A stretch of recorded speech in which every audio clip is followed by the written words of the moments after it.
31 de la mañana, siguen contando votos, pero se da por irreversible, ¿no? El resultado en Sí. la provincia de Córdoba todavía no reconoció Luis Juez el triunfo del candidato de Schiaretti, Martín Yarlora, que es el actual intendente de la ciudad de Córdoba, pero en una elección muy ajustada, todo indica que se impuso el peronismo cordobés y que hizo una muy buena elección Luis Juez y que Juntos por el Cambio incluso ganó la mayoría en la legislatura en Córdoba. Vamos a saludar al precandidato a vicepresidente de Unión por la Patria, es el jefe de gabinete Agustín Rossi, que va a secundar obviamente a Sergio Massa en la boleta. ¿Cómo anda, Rossi? Buen día. ¿Qué tal? ¿Cómo les va? ¿Qué dicen? Buen día para todas y todos. A ver, primero le hago una pregunta de gestión, porque el jefe de gabinete y el ministro de Economía, dos de los cargos más importantes del gabinete, han quedado involucrados en la campaña electoral. ¿Cuánto tiempo, si es que es compatible, van a seguir en sus cargos mientras son candidatos?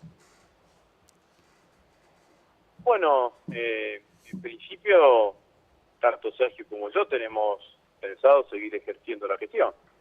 Así que, salvo que el presidente indique lo contrario, me parece que esa es la decisión que hemos tomado. Uno cuando está en gestión, que tiene responsabilidad de gestión, también la gestión habla, ¿no? Y la gestión es la que termina siendo ponderada por la sociedad a la hora de emitir su voto. Y en general en la política argentina hay una tradición de no renuncias, ¿no? Para las campañas electorales. Bueno, la última vez a usted lo sacaron de gabinete por eso, cuando era ministro de no Defensa. porque, no por voluntad propia, digamos, ¿no? Lo echó Alberto Fernández, lo que pasa que, ¿no? La ley Rossi fue esa, Eso. porque solamente él quedó fuera.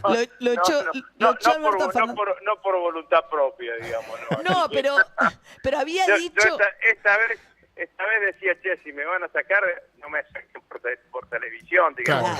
Claro, Una exacto. puerta que divide el despacho del jefe de gabinete del presidente y listo, ya. O bien un reportaje. Claro, porque esto fue cuando Alberto Fernández en un reportaje con Gustavo Silvestre dijo los que son candidatos no pueden ser más ministros y Agustín Rossi en ese momento era ministro de Defensa, era candidato en Santa Fe, se enteró por televisión de que el presidente lo había echado. Pero lo que es la política, ¿no? Porque digo, ese mismo presidente en el medio de las negociaciones el viernes, cuando a través de intermediarios Cristina Kirchner busca un acuerdo, dicen, bueno, vamos con Massa, vos elegí al vice, pero algo que no sea, digamos, algo digerible para el kirchnerismo, ahí Alberto Fernández es el que lo llama, ¿no? Agustín Rossi le dice, ¿estás para ser candidato a vice de Massa? ¿Fue así? Sí, no, sí, fue efectivamente así. El viernes por la tarde, alrededor de las 4:30 de la tarde, el presidente me llama y me pregunta si se viene planeando una lista de unidad, una lista de síntesis. Sergio va a ser el candidato a presidente. Y vos tenés ocasión de acompañarlo como vicepresidente, así que así fue, efectivamente fue así. ¿Y Bueno, pero alguien digamos, habló eso con tiene... Scioli? Yo no participé, María, de las negociaciones, pero sí entiendo que sí. Claro. La verdad que también hay que ponderar los gestos de Daniel y de Guado de Pedro, que son gestos importantes y que en realidad todos en algún momento nos han tocado esas situaciones, ¿no? Porque yo también venía haciendo pre-campaña en el 2019 para ser candidato a presidente y cuando salió la fórmula de Alberto y Cristina, obviamente terminé mi pre-campaña porque era lo que generaba la síntesis. El mismo Sergio Massa venía haciendo también campaña para ser candidato a presidente en el 2019 y declinó esa postulación para incorporarse al frente de todos. O sea que el peronismo y la política en general, pero el peronismo en particular, tiene una cantidad de hechos de estas circunstancias que en realidad valoran o ponen en valor todo lo que significa la construcción colectiva de nuestro espacio, ¿no? Ahora, a la en vez... determinados momentos se generan opiniones mayoritarias en un determinado sentido y uno tiene que ser lo suficientemente inteligente y generoso para interpretarlas. Bueno, Ahora, que eso fue parece lo que también pasó. una especie de fin de ciclo con relación al kirchnerismo, ¿no? Hace 20 años que el kirchnerismo, digamos, surge con Néstor Kirchner en el 2003, estamos en el 2023 y aparece la primera vez donde no es Néstor, no es Cristina Kirchner, no es Cristina Kirchner poniendo un vice propio como Zanini o ella como candidata a vicepresidenta, sino un kirchnerismo que se repliega sobre la provincia de Buenos Aires y de alguna manera pierde su identidad propia en la fórmula presidencial. Ustedes van a necesitar realmente entusiasmar al voto kirchnerista de alguna manera. Eh, bueno, yo no veo una idea de fin de ciclo, ni mucho menos. Algún otro colega tuyo me ha preguntado, el kirchnerismo no está en la fórmula, entonces yo mismo me pregunto yo qué soy. Y yo me siento un dirigente kirchnerista, un militante kirchnerista, que lo he dicho en muchas oportunidades. Pero, ministro, usted no lo Determinado. invitaron ni al palco. El último acto público de Cristina Fernández de Kirchner, que llena el palco de dirigentes que ella elige invitar, lo dejaron afuera del palco. Bueno, pero yo estuve en la plaza. Está bien. No es que yo no... Entonces, mi kirchnerismo no depende si estoy en un palco o no. Yo estuve en la plaza con militantes, con todos los adherentes, con todos los que estuvieron allí, porque entendía que era un acto importante, era conmemorar, como vos decías recién, el 20º aniversario de la llegada de Néstor Kirchner a la presidencia de los argentinos. Digamos, sé que soy un kirchnerista extraño, si se quiere, digamos, ¿no? Porque sin abandonar para nada esa condición, he defendido el gobierno de Alberto y ha sido Alberto el que me ha propuesto como candidato a vicepresidente, pero mi mirada, mis ideas siguen siendo esas que se expresan genéricamente o que se llaman genéricamente en ese sentido.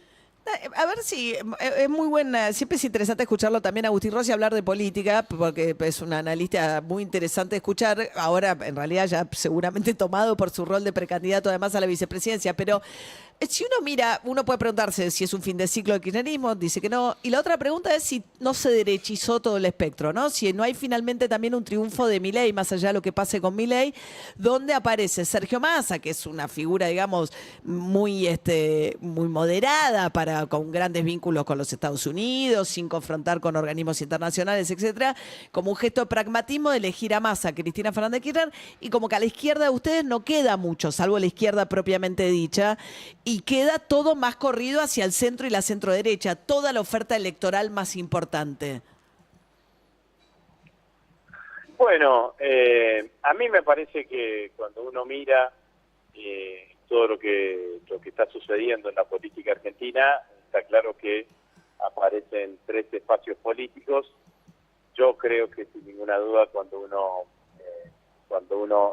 pone una lupa un poco más exigente, las diferencias entre los tres espacios políticos la puede sintetizar con que hay tres espacios pero dos proyectos, y cuando en ese escenario de los dos proyectos miramos dónde están las diferencias, yo creo que claramente están puestas en la política económica de lo que viene, ¿no? Lo que plantean los candidatos opositores, los tres candidatos opositores, Milei, Bullrich y Rodríguez Larreta, de una manera o de otra manera, es llegar al gobierno, producir una devaluación justa. Eso nos va a generar una mayor inflación, mayor pérdida del poder adquisitivo del salario, mayor transferencia de aquellos ingresos fijos a sectores de ingresos concentrados. Nosotros estamos parados en un lugar absolutamente distinto. Nosotros no creemos que el año que viene haya que hacer ningún tipo de devaluación. Por el contrario, lo que estamos convencidos que el año que viene vamos a tener un año de crecimiento económico con distribución del ingreso a partir de que... Sí, pero es insostenible una brecha del 100%. Cambian favorablemente. ¿Ustedes ¿Cómo? creen que el cambio de contexto internacional, con el gasoducto, etcétera, va a permitir unificar o por lo menos achicar las brechas y ir hacia un ordenamiento mejor de los tipos de cambio sin tener que devaluar? El año que viene no vamos a tener primero el efecto de la sequía, y eso significó 20.000 millones de dólares menos para la Argentina en el día de hoy. Vamos a tener efectivamente funcionando plenamente el gasoducto Néstor Kirchner, que nos va a ahorrar otros 4.000 millones de dólares. Los economistas, nosotros y nuestros economistas, pero también economistas privados, están hablando de una balanza comercial favorable entre 20 y 25.000 millones de dólares. Bien. Y eso es así, nosotros vamos a tener reservas en el Banco Central. Si tenemos reservas en el Banco Central, la mirada sobre el tipo de cambio puede ser mucho más severa. Y eso te lleva inmediatamente a la baja de la inflación y a la recuperación del poder adquisitivo del salario y el aumento del consumo. Entonces tenés funcionando las dos ruedas o los dos motores que tiene que tener la economía, que son por un lado el sector exportador y por el otro lado el mercado interno. Así que va a ser un buen año para los argentinos el año que viene, sin ninguna duda. Bien. La Argentina lo que tiene que entender desde el punto Sí. de vista económico, a mi criterio, es que nosotros somos un país que necesita tener un banco central fortalecido en reservas. Brasil tiene 300.000 millones de dólares. Otra vez se nos cortó con Agustín Rossi, nos había pasado. Pero bueno, Agustín Rossi, el jefe de gabinete, que es a su vez el candidato a vicepresidente junto con Massa, cerrando el argumento de lo que vamos a escuchar mucho hasta ahora, que de acá en más, que es la idea de hay que transitar este Sí. año, que es muy difícil. El año que viene están las condiciones dadas, va a decir el oficialismo, para que se acomode la situación del tipo de cambio sin ir a una devaluación del tipo de cambio oficial, ¿no? Y lo que decía Massa era, es intransitable de acá a diciembre si el candidato era Guado de Pedro criticando al gobierno. Lo que decían era, si nuestro candidato lo que va a hacer es diferenciarse del gobierno, va a ser imposible llegar a diciembre, ¿no? Ahora, la pregunta también a resolver de parte de Massa candidato y Massa ministro de Economía es, por ejemplo, ¿qué va a pasar con las tarifas? ¿Se va a modificar? ¿No se van a modificar? ¿Se van a congelar? ¿No se van a congelar? Digo, seguir aumentando y hacer campaña me parece que es medio... Sí, pero el Fondo Monetario lo va a obligar. Por eso, digo, me parece que es medio incompatible. En principio lo que tenemos es que después del cierre de lista, el fin de semana del cierre de lista, abrieron los mercados en el mundo y los bonos argentinos crecen un 1%, digo. Venían creciendo. Venían creciendo, ahora la duda era qué iba a pasar hoy cuando abrieran los mercados, más teniendo en cuenta el cambio de fórmula que tuvo el oficialismo, y los mercados responden, por lo menos en esta primera media hora de 40 minutos de apertura, responden bien. 8:42.